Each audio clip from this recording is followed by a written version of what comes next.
Participe conosco ao vivo no estudo desta lição em nossa escola sabatina online, todos os sábados às 9 da manhã pelo Zoom.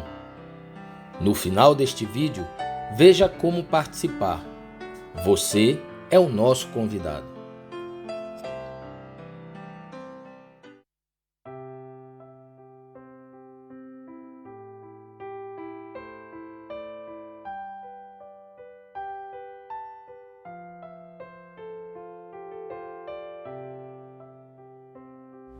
Olá, seja bem-vindo.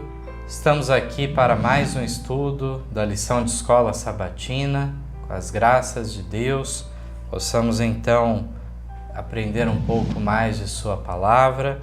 A lição agora é a de número 18, título Verdade Presente. Olá também a todos os irmãos, que Deus abençoe o estudo dessa lição. Verso áureo diz para nós: portanto, irmãos, procurai fazer cada vez mais firme a vossa vocação e eleição, porque fazendo isto, nunca, jamais tropeçareis. 2 Pedro 1,10. Temos a primeira pergunta da lição, onde nós vamos então discorrer o assunto com relação à verdade presente. E aí temos vários textos aqui bíblicos para melhor compreendermos. Então, na primeira pergunta, como o apóstolo Pedro diz que agiria com os que já conheciam a verdade presente, no caso agora atual para nós. 2 Pedro, capítulo 1, verso 10 a 12. Portanto, irmãos, procurai fazer cada vez mais firme a vossa vocação e eleição, porque fazendo isto, nunca jamais tropeçareis, porque assim vos será amplamente concedida a entrada no reino eterno de nosso Senhor e Salvador Jesus Cristo. Por isso, não deixarei de exortar-vos sempre acerca dessas coisas, ainda que bem as saibais e estejais confirmados na presente verdade. Então eu queria destacar mais o último verso, verso 12, onde fala que por mais que nós conheçamos a verdade presente, nós sempre vamos ter algo a mais para aprender e também para memorizar e reaprender. Por isso que a insistência do apóstolo Pedro era manter sempre, às vezes, por mais às vezes que a gente fala, estou cansado de ouvir isso aqui, mas é essas coisas, esses assuntos que faz com que a gente permaneça na verdade, no caminho, para não tropeçar, como vem falando o verso. Então, temos que distinguir realmente, né, o que é doutrinas fundamentais, princípios eternos, e além disso, ainda aqui tem um componente a mais, né, que é a questão da presente verdade, ou verdade presente, como também poderia ser traduzido, que é esse conceito de verdades especiais para determinada época, para determinado tempo. Isso não significa que existe uma verdade presente só agora, nos últimos dias. Teve uma verdade presente, por exemplo, na época de Noé. Qual que era a verdade presente que ele tinha que anunciar? Era a vinda do dilúvio. Mas não tinha outras coisas que as pessoas tinham que ter orientação? Claro, muitos e muitos assuntos, né? Mas ele não poderia se furtar de pregar essa mensagem. É mesmo porque eles exprimiam a fé no Salvador vindouro, né? E também eles tinham o processo de santificação, como nós temos hoje. Então, em cada época nós vemos essa situação, né?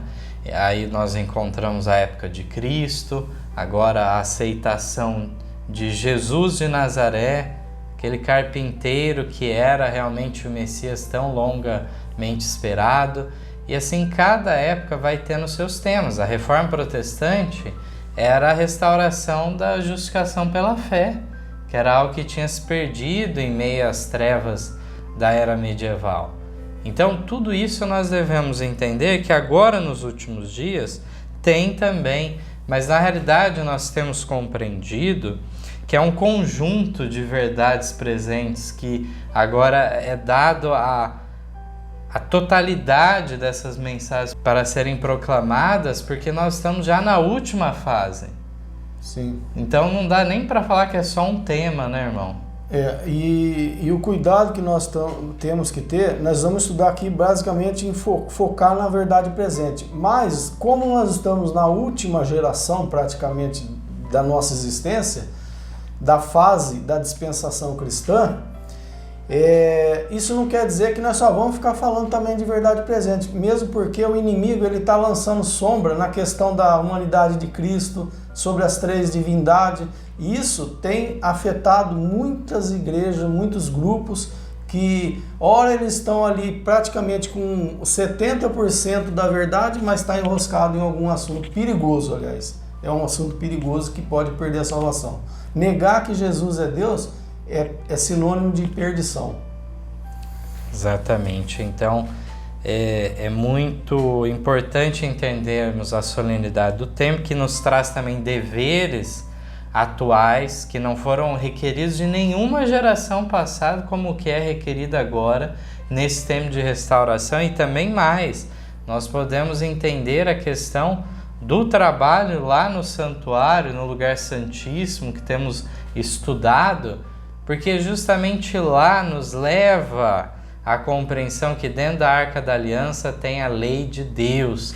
E essa lei de Deus, ela tem que ser bem compreendido o alcance dos seus princípios. Às vezes corrige numa parte, mas em outra então é ignorado. Então não pode ocorrer isso, né?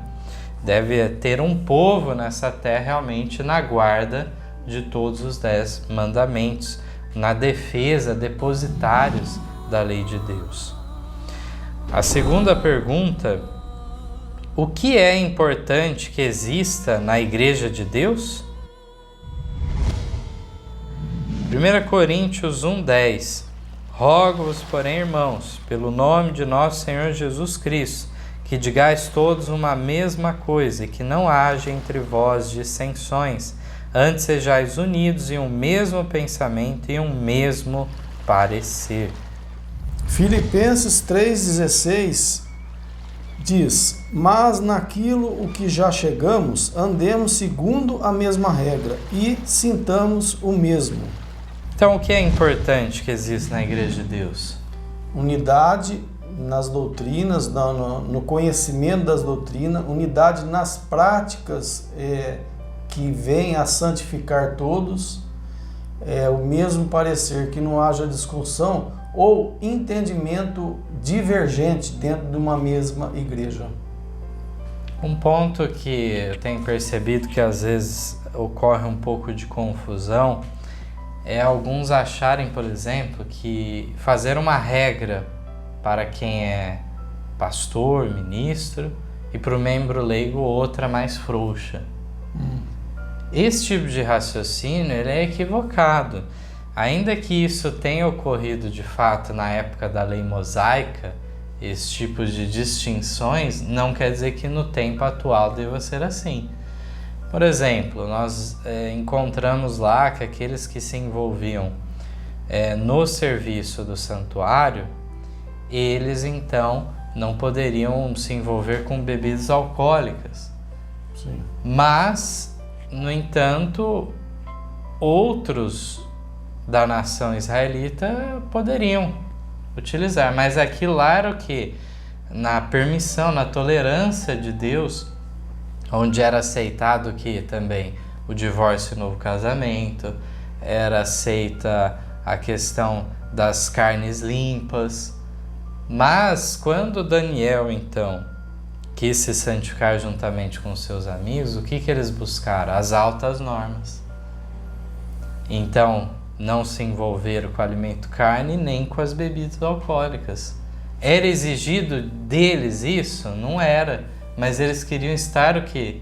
Na vontade de Deus, realmente, naquele conceito do que estava no princípio.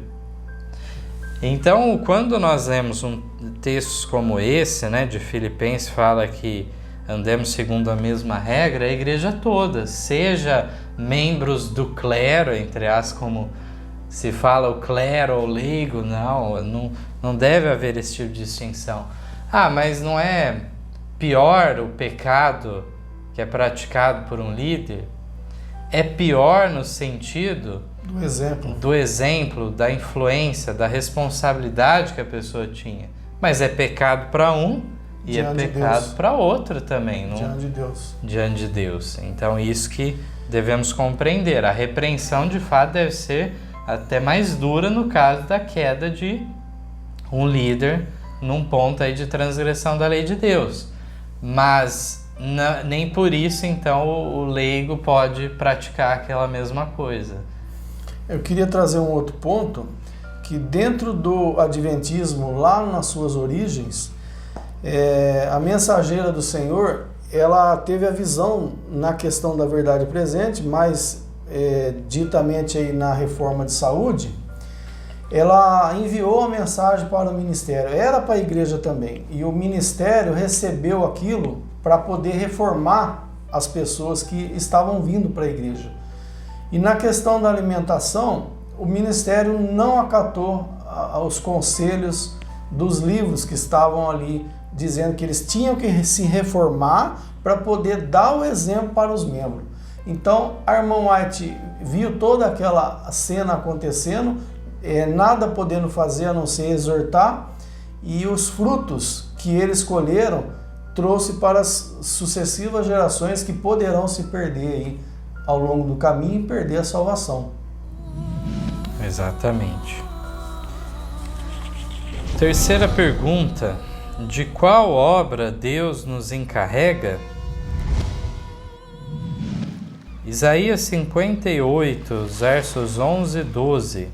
E o Senhor te guiará continuamente e fartará tua alma em lugares áridos, e fortificará os teus ossos, e serás como um jardim regado, e como um manancial cujas águas nunca faltam. E os que de ti proceder edificarão as antigas ruínas, e levantará os fundamentos de geração em geração, e chamar-te-ão reparador das roturas, e restaurador de veredas para morar. Jeremias 6, versos 16 e 17. Assim diz o Senhor: ponde-vos nos caminhos e vede, e perguntai pelas veredas antigas qual é o bom caminho, e andai por ele, e achareis descanso para as vossas almas. Mas eles dizem: não andaremos nele. Também pus atalaias sobre vós, dizendo: estai atentos ao som da trombeta, mas dizem: não escutaremos. Mateus 17:11 diz para nós: e Jesus respondendo disse-lhes: em verdade Elias virá primeiro e restaurará todas as coisas. Também temos aqui em Mateus 19:8, disse-lhes ele: Moisés, por causa da dureza dos vossos corações, vos permitiu repudiar vossas mulheres, mas ao princípio não foi assim. Então vemos aqui que Deus nos encarregou de uma obra de restaurar todas as coisas. E esses versos que nós acabamos de ler vêm nos trazendo então a compreensão e o dever que repousa sobre nós, em restaurar as brechas, de colocar no caminho da palavra, de restaurar as questões da lei de Deus, que vem falando sobre a questão do sétimo mandamento. E assim repousa, como eu disse, sobre nós essa responsabilidade. E depois o Mateus vai fazer os seus comentários e eu quero lembrar de mais uma coisa aqui para falar. Queria destacar apenas aqui que o texto de Jeremias nos fala daquela rebeldia do antigo Israel. E infelizmente a história se repete com Israel moderno. Nós encontramos aqui falando que as pessoas então respondendo, né? Muitas vezes não é da boca para fora, mas pelas atitudes, fala: não andaremos nele, no bom caminho, nas veredas antigas. E aqui fala que pôs atalaias, aqueles vigias, né, nos muros para advertir quando estivesse aproximando o inimigo. Sim. E aqui fala: pôs atalaias, dizendo: estai atento ao som da trombeta. Mas o que eles dizem? Não escutaremos. Só que quando chega no estágio de apostasia, que até os atalaias agora, como lá nós vemos o outro texto de Isaías, fala que são cães mudos, aí realmente não tem mais condição, né? me fez lembrar a sequência do verso que o Mateus leu. Fala sobre, primeiro, o conselho para as pessoas ali, para o povo de Israel. E aí depois vem para os atalaias. Então, que adianta, né? O povo fazer lá tudo que eles estão fazendo, e aí os atalaias também não atender a voz de Deus. Então fica assim. Eles são responsáveis por cuidar da cerca, que nós já estudamos um tempo atrás, falando da cerca dos 10 fios de arame, com relação às 10 leis de Deus. E se eles não tomar conta dessa cerca, ela se arrebenta e vai um fio a outro fio se dissipando. E assim o pecado fica dentro da igreja aberto, né? E basta um fio estourar para já passar muita coisa, né? Quarta pergunta vem falando para nós aqui. O que é essencial aos conversos? O que é toda preguiça intelectual? Temos o texto do Testemunhos para a Igreja, volume 4, 399, que diz: os que abraçam a verdade devem buscar uma clara compreensão das Escrituras e um conhecimento experimental do Salvador vivo. O intelecto precisa ser cultivado, a memória exercitada. Toda preguiça intelectual é pecado e a letargia espiritual é morte. Sim, então aqui fala para nós que é essencial que a compreensão das Escrituras, seja das Escrituras, seja do testemunho, é importante para que seja para a sua vida espiritual e para aqueles que você precisa dar a entender qual é o propósito de Deus para a vida daquela pessoa. Também, o irmão Mateus vai fazer as considerações, a questão da preguiça intelectual, que vem a se tornar um pecado. Porque eu tenho escutado de irmãos e de pessoas de outras denominações, elas dizem assim: olha, eu não consigo guardar nada na cabeça, eu não consigo memorizar. E a gente procura explicar que realmente essa é uma falha que a gente tem. Porque quando a gente não consegue memorizar e guardar as coisas, é porque muitas vezes nós não estamos tendo o hábito de leitura, de aprofundamento. Então você não vai guardar nada na cabeça. E quando chegar lá perto daqueles que vão pedir a explicação da nossa fé, nós não vamos conseguir lembrar, porque nós nem chegamos a cultivar esse hábito dentro de nós. Tem que haver essa constância para realmente estar bem embasado, né? Não é uma coisa do dia para a noite, mas dia a dia estar nessa comunhão, né? Que falou de ter essa clara compreensão das Escrituras e um conhecimento experimental do Salvador. A quinta pergunta: a reforma iniciada no século XVI foi concluída? Que lição é ilustrada várias vezes na história da Igreja? Então nós vamos ver aqui na nota, Grande Conflito 148, dizendo a informação da primeira parte da pergunta. A reforma não terminou com Lutero, como muitos supõem. Continuará até ao fim da história deste mundo. Lutero teve grande obra a fazer, transmitindo a outros a luz que Deus permitira brilhar sobre ele. Contudo, não recebeu toda a luz que deveria ser dada ao mundo. Desde aquele tempo até hoje, nova luz tem estado continuamente resplandecer sobre as Escrituras, e novas verdades se têm desvendado constantemente. Grande Conflito 316. A menos que a Igreja siga o caminho que lhe abre a providência, aceitando todo o raio de luz, cumprindo todo o dever que lhe seja revelado, a religião fatalmente degenerará em formalismo e desaparecerá o espírito da piedade vital. Esta verdade tem sido repetidas vezes ilustrada na história da Igreja. Então nós temos visto em nossos dias a oportunidade que nós estamos tendo de encontrar pessoas e grupos de pessoas com determinadas verdades, e quando nós vamos falar de alguma coisa que nós já estudamos, muitas vezes as pessoas já fecham as portas para a gente, não querendo saber, não querendo investigar. Muitas vezes por preconceito e muitas vezes porque aquilo lá já é o suficiente, o alimento já está muito bom para eles. Então, realmente, vemos que a reforma do século XVI era apenas o início, que tinha que ter muito desenvolvimento ainda. Nós vemos que o próprio John Wesley, que surge aí quase 200 anos depois, ele também veio ajudar no aspecto da santificação, que depois se tornou carente no meio protestante. Tinha saído aquela questão da salvação pelas obras, que estava errado, mas agora não podia deixar de entender que depois da justificação ocorre agora um desenvolvimento, um crescimento na graça. Isso tem que ocorrer. Então John Wesley veio trazendo isso, mas precisou ouvir o movimento adventista para compreender melhor a relação de fé e obras, lei e evangelho, colocando no devido equilíbrio essa questão.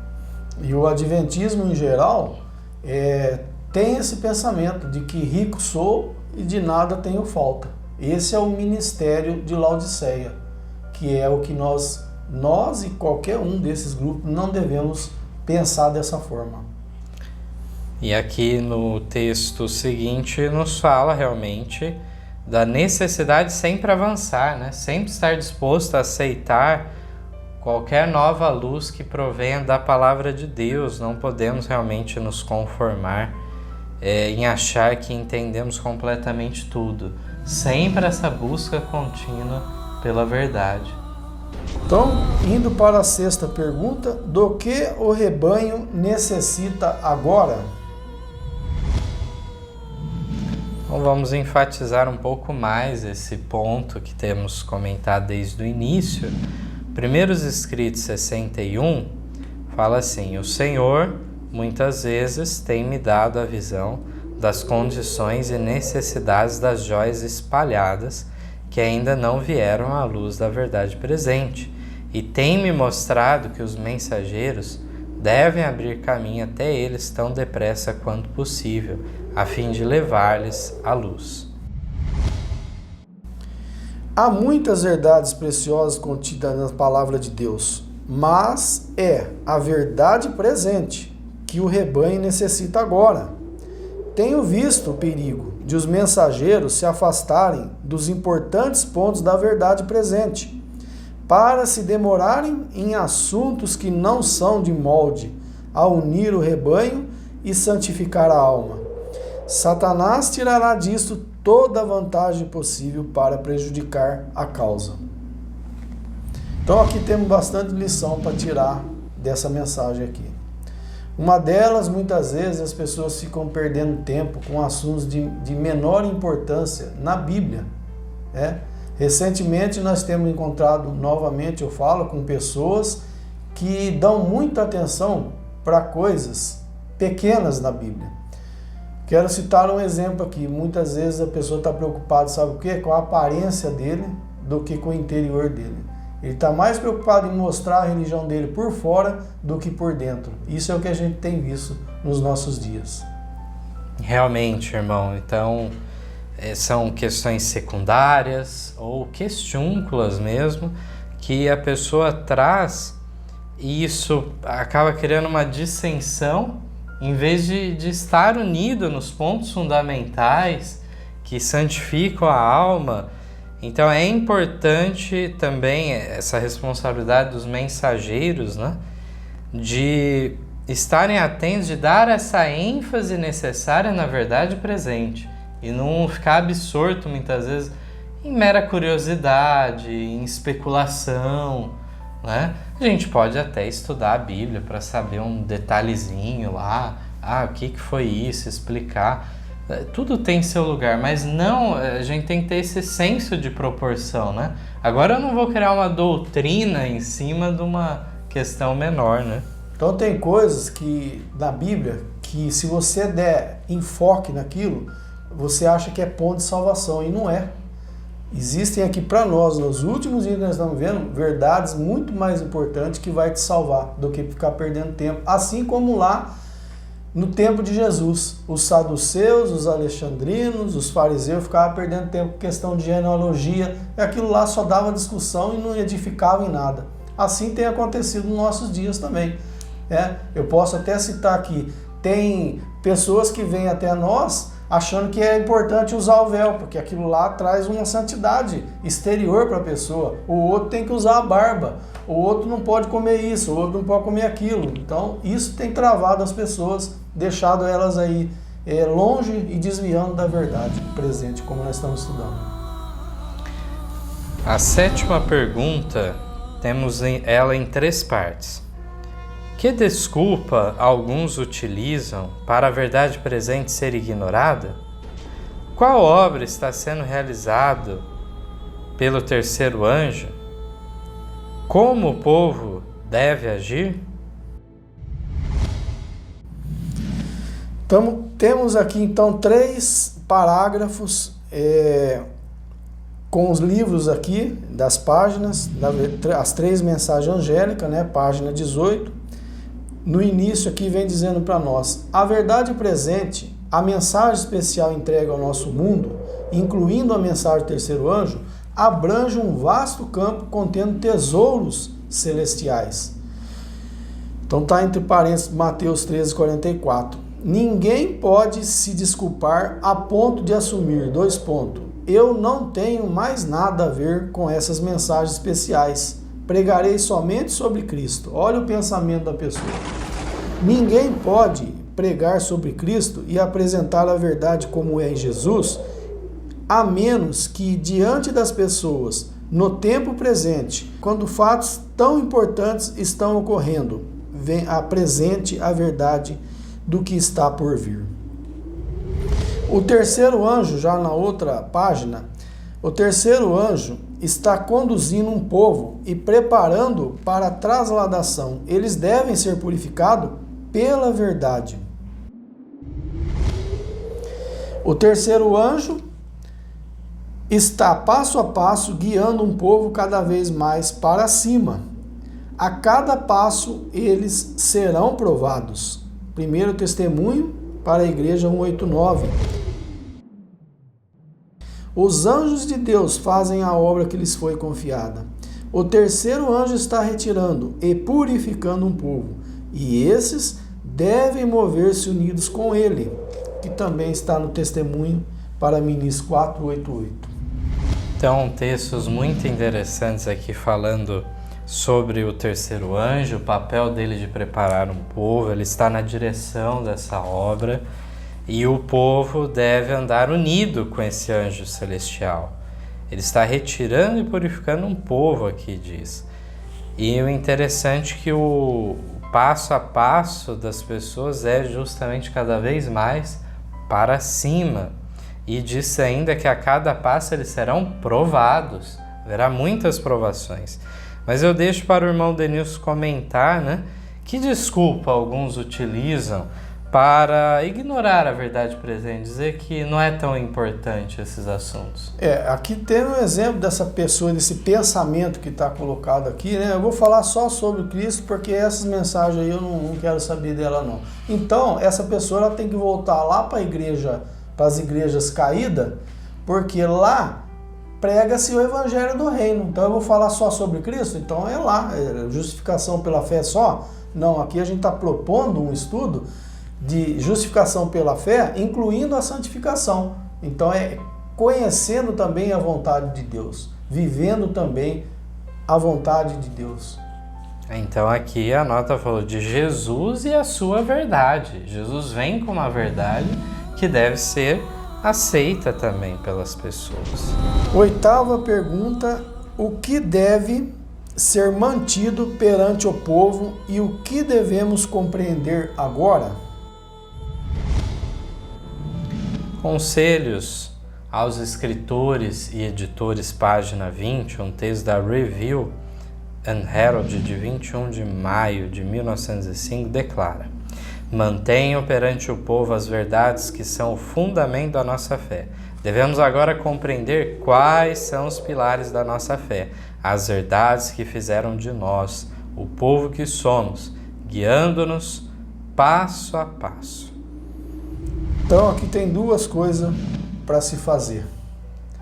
Uma é manter o quê? Perante o povo, as verdades que são o fundamento da nossa fé. E a outra é compreender. Então eu estou na igreja, é pregado a mensagem, eu estou ouvindo, compreendendo. E depois você tem que ir lá e cavocar e também colocar na sua vida cotidiana. Eu queria me deter um pouco mais, irmão Denilson, nesse tema ainda dessa pergunta, porque tem surgido pessoas também que leem textos como esse e incluem como fundamento da fé coisas que não são. E falam ainda que foi luz especial vinda na época dos pioneiros e tudo mais, mas isso não corresponde com a realidade histórica. Veja só. Quando nós estudamos o passo a passo do desenvolvimento doutrinário que os pioneiros passaram depois do grande desapontamento, quando já se inicia a atuação do terceiro anjo, ocorre que eles compreendem primeiro de tudo o assunto do santuário. O assunto do santuário os leva à lei de Deus, e na lei de Deus encontram o quarto mandamento negligenciado. Muito bem. Isso levou eles também a aceitar a manifestação do dom profético em Ellen White, uma jovem naquela época. Outro ponto que eles se uniram foi na questão, então, da imortalidade condicional da alma. Então, são pontos que eles foram redescobrindo e foram colocando diante da perspectiva, realmente, das pessoas que tinham vindo daquele movimento adventista, tinham passado pela decepção, mas agora estavam com as devidas explicações. Eles não deveriam voltar para as igrejas para dormirem lá dentro, para se conformarem com aquele formalismo, mas prosseguirem nessa caminhada que eles tinham iniciado no clamor da meia-noite separado das igrejas, continuarem dessa maneira, avançando em verdades.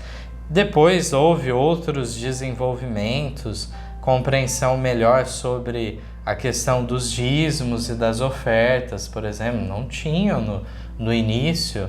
Mesmo a forma da guarda do sábado, que era do pôr do sol ao pôr do sol. Existiu a questão então da reforma de saúde, que vem em 1863, mesma época do tema da organização da igreja. E assim tantos e tantos temas que eu poderia aqui comentar. Mas alguns incluem, sabe que assunto? Antitrinitarianismo, uma crença então num filho gerado e na inexistência, na não personalidade do Espírito Santo, como esse tivesse sido um ponto de descoberta, de nova luz. E isso não é verdadeiro. Veja só, os adventistas, quando eles saem das igrejas, eles saem de diversas religiões, né? Diversas denominações diferentes, né? Aquele que saiu da igreja batista, metodista, que cria na Trindade, ele continuou crendo na Trindade da mesma maneira. Não era um ponto de discussão naquele momento, porque a preocupação deles estava em outros assuntos, nos assuntos proféticos. E aí nós vemos que realmente a pessoa que vinha dessas igrejas mais tradicionais, ela continuou crendo dessa maneira normal, mas tinha alguns que vinham de algumas igrejas mais disruptivas, como era o caso da chamada Conexão Cristã, que era mais crítica não só à doutrina da Trindade, mas da existência de qualquer tipo de credo. Eles falavam, o nosso credo é a Bíblia e ponto.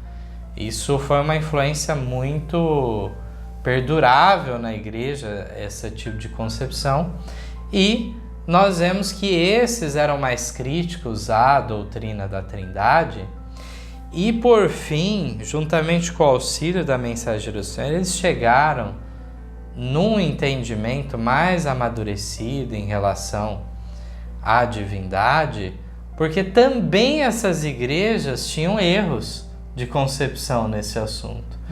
Quando muitos antitrinitarianos hoje falam que creem que Jesus é o Filho gerado, eles não estão rompendo com a tradição da Trindade. Olha só que ponto que muitos não percebem. No credo niceno, que tanto é demonizado por grupos antitrinitarianos que defendem as concepções de Ário, alguns não têm coragem de defender tudo, né? Porque Ário realmente defendia que Cristo era a primeira criação de Deus, primeira criatura de Deus. Rebaixava claramente a Cristo como um Deus menor. Esse tipo de conceito não tem na Bíblia. Deus maior, Deus menor, ou é Deus ou não é. Mas aí o que aconteceu? No credo niceno, apesar de rejeitarem a ideia de Ário de que Jesus era criado, no credo niceno e confirmado no constantinopolitano depois, décadas mais adiante, nos dois credos está a ideia de Jesus gerado. Então, quem que está seguindo a tradição católica? Já numa fase de apostasia, de corrupção, com a conversão de Constantino, usam todos esses pontos históricos para falar, tá vendo? Trindade é coisa errada. Bom, mas lá nessa doutrina apresentada naquele credo, lá não é a origem da doutrina da Trindade, de forma alguma. Tertuliano, no século II, já estava falando, usando esse termo, e muitos outros já, desde então do primeiro século, falando de três pessoas da divindade. Tertuliano veio e trouxe a palavra do latim, ele apresentou. Não surgiu essa doutrina lá em 325 em Nicéia, mas lá em Nicéia teve essa discussão e ficou lá para quem quiser consultar esse tipo de pensamento que não compactuamos, não entendemos como está lá, mas antitrinitarianos têm dado razão ao credo niceno, que eles falam rejeitar. A própria natureza do Espírito Santo não fica tão clara nesse credo, inclusive, mas sim cremos que ele é uma pessoa, porque assim é testificado pela Bíblia e o Espírito de profecia. Nós encontramos então pessoas na época então dos pioneiros adventistas também combatendo algumas distorções desse assunto, por exemplo, de achar que o Pai ele não tem um corpo, não tem partes e assim por diante. Tinha isso nos credos das igrejas. E isso, Ellen White já tem uma visão.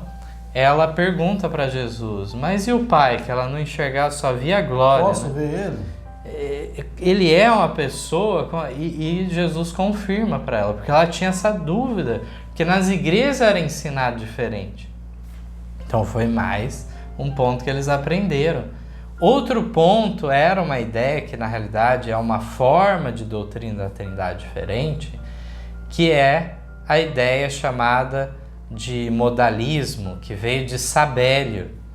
Sabélio então desenvolveu a teoria que na realidade era uma pessoa que se manifestava de três formas diferentes. Os pioneiros combateram muito essa ideia, e essa ideia é errada mesmo. Estamos em harmonia com os pioneiros nesse ponto. Achar que o Pai e o Filho é a mesma pessoa, não são. São pessoas distintas, mas são o quê? Coeternas, iguais em poder, em autoridade. Então, esses pontos que devemos ter bem claro em nossa mente. Nona pergunta: o que terão que fazer os que agora se deparam com essas verdades especiais? Então temos aqui em 1 escrito, 67, diz aqui, ao ver o que precisamos ser para herdar a glória e quanto Jesus havia sofrido para alcançar para nós tão rica herança, orei para que fôssemos batizados no sofrimento de Cristo, a fim de não recuarmos nas provas, mas sofrê-las com paciência e alegria, sabendo o que Jesus havia sofrido, para que por sua pobreza e sofrimento fôssemos enriquecidos.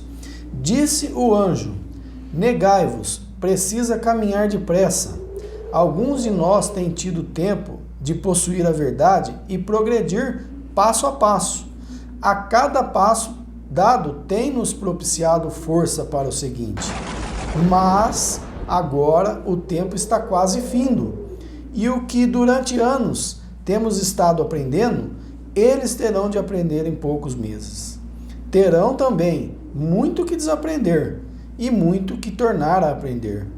Os que não receberam o sinal da besta e da sua imagem, quando sair o decreto, terão que estar decididos a dizer agora: não mostraremos estima pela instituição da besta. Eu quero então fazer o destaque aqui, onde vem falando para nós que as pessoas, que mesmo que elas estejam passo a passo progredindo na questão da verdade presente, pelo fato de nós estarmos tão perto daquilo que se há de vir aí nos desfechos finais da história, nós teremos que acelerar mais o passo, de ter que aprender coisas que não pode demorar tanto, que terão que aprender em poucos meses, como vem falando a nota aqui. Terá que ser mais acelerado, as pessoas vão ter que ter mais curiosidade, mais desejo de se aprofundar no conhecimento da verdade. E é isso que eu tenho muitas vezes falado com os irmãos, que se nós não se aprofundarmos, nós não vamos conseguir atingir o que Deus tem preparado para nós.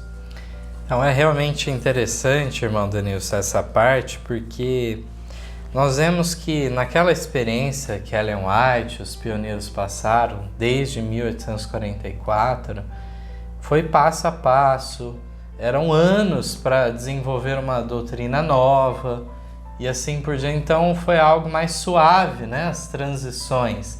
Mas quem se convertia lá, passado 40 anos, vamos assim dizer, ele tinha que aceitar um conjunto de verdades de uma vez.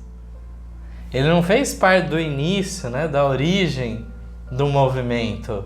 Ele já tinha um compêndio de doutrinas já estabelecidas, bem estudadas, e agora em poucos meses ele tinha que aceitar. Não é diferente hoje também em nossa experiência. Sabemos que no caso do nosso movimento, que tem havido um despertamento desde 1976, reavaliando as doutrinas, vindo nova luz, resgatando as verdades que estavam sobre o pó do erro. Então, passado todos esses anos, foi mais fácil para aqueles que participaram desde o início, que foi anos que se passaram até entender um ponto novo. Mas agora quem vem como um novo converso já vem já com todo esse peso doutrinário, né? E aqui diz que é assim mesmo, é reconhecido que é dessa maneira. Por isso que fala, negai-vos, e fala, precisais caminhar depressa. Então essa agilidade nesse tempo final, porque os tempos são curtos e realmente tem que remir o tempo. Sim, então a questão de irmãos conversos, irmãos que vêm para a igreja, é como se eles já chegassem aqui e tivesse tudo mastigado. Apenas ele precisa se inteirar do assunto e pela convicção e o poder do Espírito Santo, aceitar aquilo para ele, para poder ele então caminhar junto para a evolução espiritual que temos que ter. Bom, então o irmão Denilson trouxe uma outra perspectiva, né? Interessante que, por outro lado, a pessoa não teve que passar por todo esse processo de estudo, né? E ele já recebe algo mais pronto, né? Por mais que seja bastante informação de uma vez, mas já está melhor concatenado realmente os temas, né? Que já foi amadurecido. 10ª pergunta. O que é dito dos que rejeitam a verdade presente? Primeiros Escritos, página 69. Minha atenção foi dirigida para aqueles que se declaram adventistas, mas rejeitam a verdade presente. E vi que se estavam fragmentando e que a mão do Senhor estava em seu meio para dividi-los e espalhá-los agora no tempo do ajuntamento. De maneira que as joias preciosas entre eles, que anteriormente tinham sido enganadas, tenham os seus olhos abertos e vejam o seu verdadeiro estado. E agora, quando a verdade é-lhes apresentada pelos mensageiros do Senhor, estão preparados para ouvi-la e ver sua beleza e harmonia, e deixar suas relações e erros anteriores, abraçar a preciosa verdade e permanecer onde possa definir sua posição. Então nós estávamos, antes de entrar nessa gravação dessa lição, nós estávamos aqui discutindo justamente essa pergunta e essa reflexão aqui. Que esses acontecimentos, ele não é novidade para nós, ele sempre ocorreu nas diversas eras das denominações. Perde-se as informações, depois se recupera, e assim as pessoas não deixam de ficar sem essas verdades. Aqui Ellen White traz a experiência que eles passaram naquela época, que justamente havia muitos que se declaravam que adventistas, vinham de toda aquela experiência da proclamação da primeira mensagem angélica.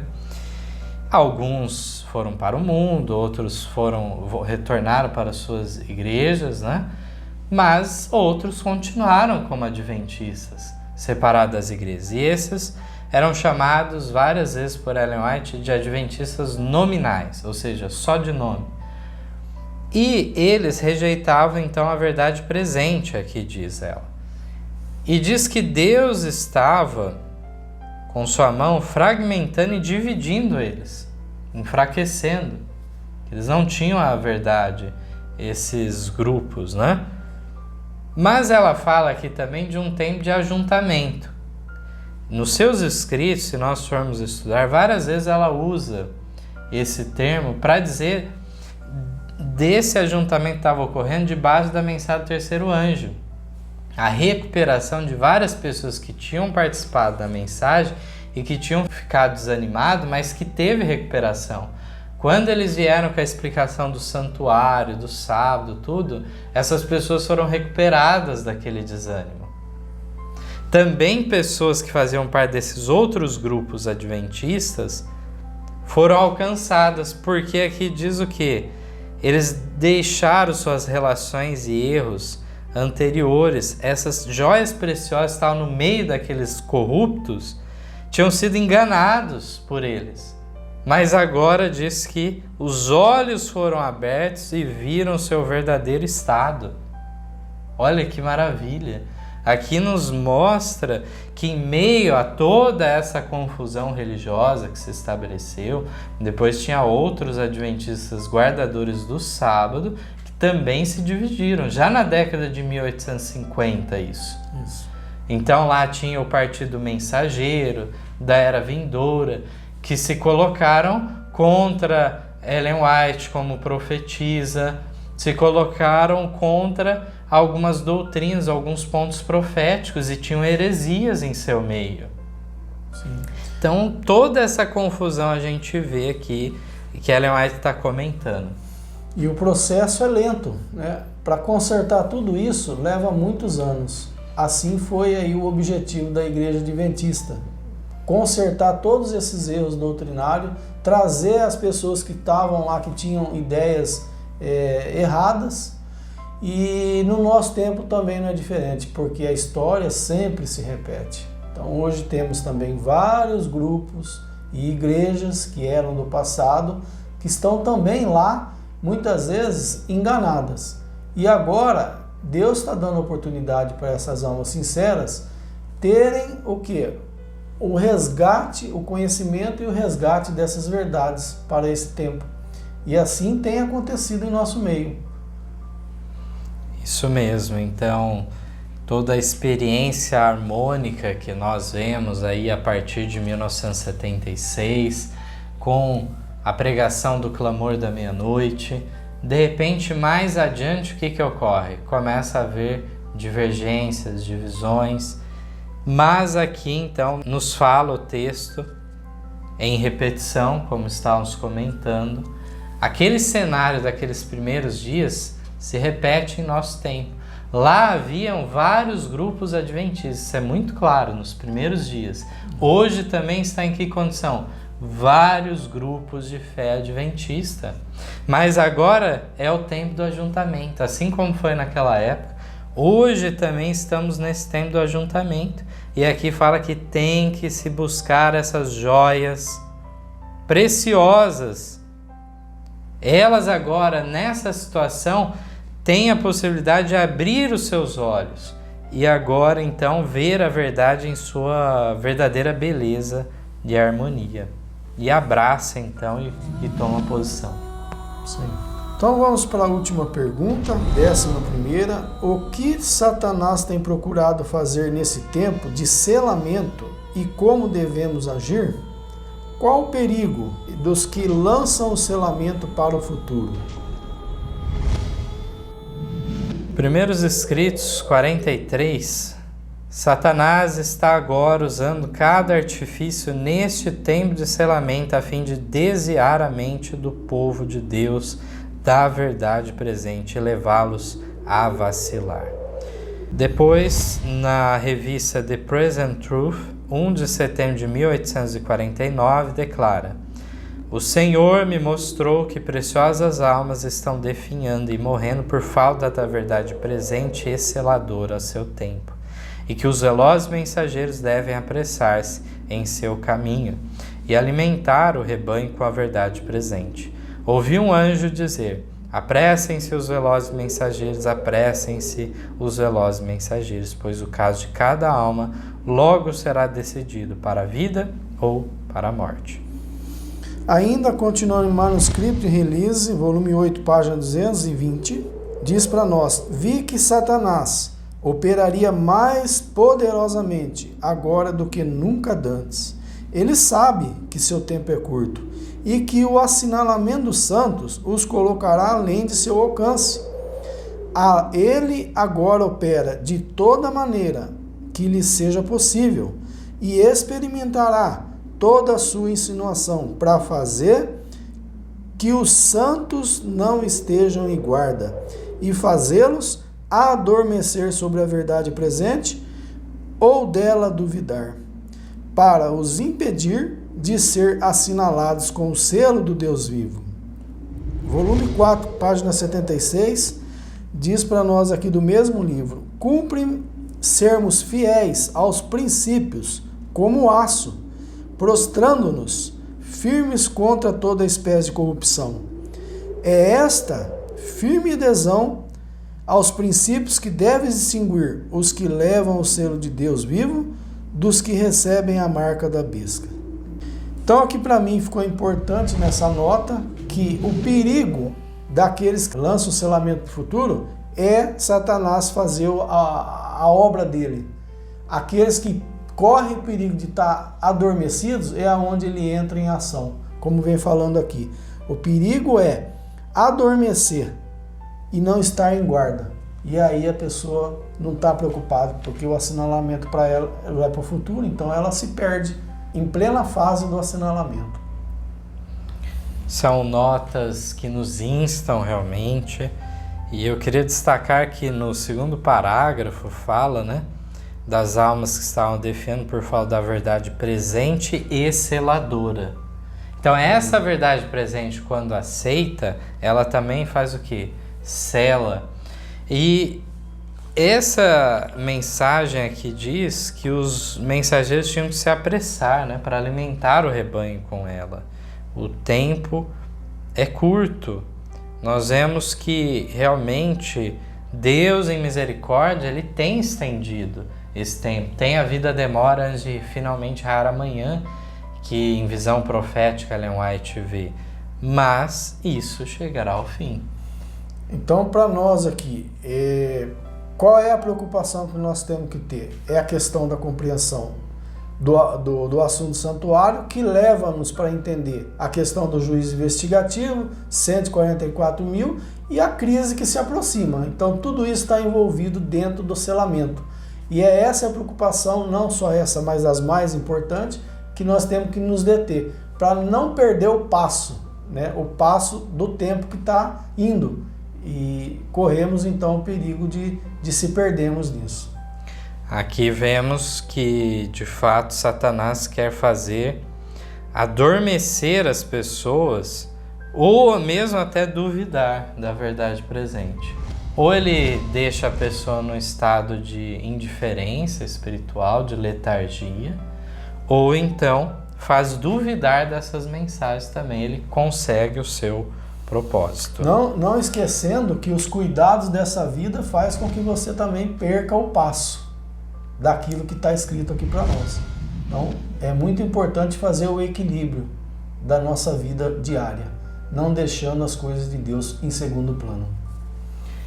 Então, que Deus abençoe cada um de nós, que essas mensagens sejam de edificação prática em nossas vidas e que possamos cada dia mais compreender melhor a vontade de Deus, obedecer a essa vontade de Deus por amor. Amém. Então Deus abençoe também a cada um de nós no estudo que foi proposto para essa oportunidade. Amém. Amém. Em nosso site vocês encontrarão estudos, notícias, dicas de saúde, além de todas as nossas lições.